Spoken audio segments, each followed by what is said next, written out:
সকলোকে Deepika kitchen and ব্লগছৰ আন এটি ৰেচিপি ভিডিঅ'লৈকে আদৰণি জনালোঁ। আজি আপোনালোকৰ বাবে মাছৰ এটি থলুৱা ৰেচিপি লৈ আহিলোঁ। আশা কৰোঁ আপোনালোকে ৰেচিপিটো চাই ভাল পাব আৰু যদি ভাল পায় তেন্তে ভিডিঅ'টোত লাইক, কমেণ্ট, শ্বেয়াৰ আৰু চেনেলটো ছাবস্ক্ৰাইব কৰি কাষত থকা বেল আইকনটো প্ৰেছ কৰি অন কৰি ৰাখিব।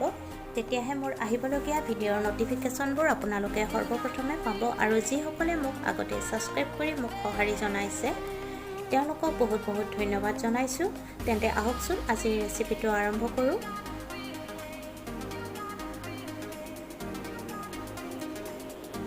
ৰেচিপিটোৰ বাবে লাগিব কেইটামান বগৰী আৰু কেঁচা জলকীয়া আৰু লাগিব মাছ আপোনালোকে নিজৰ পচন্দ মতে ল'ব। মই পকোৱা মাছ ব্যৱহাৰ কৰিছোঁ। নিমখ হালধি সানি মাছ কেইপিচ প্ৰথমতে ভাজি ল'ব। সেই মাছ ভজা তেলখিনিতে পাঁচফোৰণ আৰু জলকীয়া দি দিব আৰু একেলগতে বগৰীকেইটা দি দিব। তাৰপিছত অলপ সময় ভাজিব লাগিব।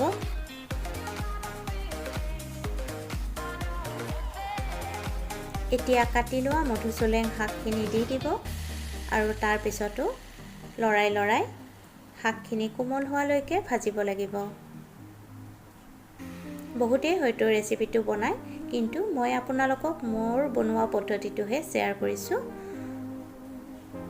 এতিয়া সোৱাদমতে নিমখ আৰু হালধি গুড়ি দি দিব আৰু তাৰপিছত পুনৰ অলপ সময় ভাজি ল'ব। তেনেই সাধাৰণ ৰেচিপি, কিন্তু খাবলৈ খুবেই সোৱাদ লগা হয় এই মাছৰ আঞ্জাখন। এতিয়া জোখমতে পানী দি ভালকৈ মিহলাই ল'ব আৰু ভালকৈ উতল আহিবলৈ দিব লাগিব।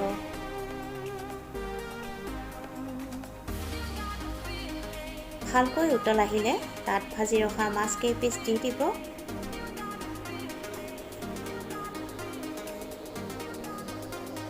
মাছ কেইপিচ দিয়াৰ পিছত পুনৰ জলখন ঘন হোৱালৈকে উতলাব লাগিব।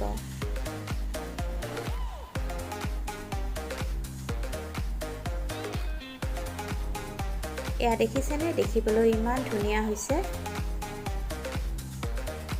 ভালকৈ উতলি জলখন যেতিয়া ঘন হৈ আহিব তেতিয়া নমোৱাৰ আগে আগে কেঁচা ধনিয়াৰ পাত কাটি দি দিব লাগিব আৰু গেছৰ জুই নুমুৱাই থ'ব। এয়া মাছৰ থলুৱা ৰেচিপি ৰেডি হৈ গ'ল।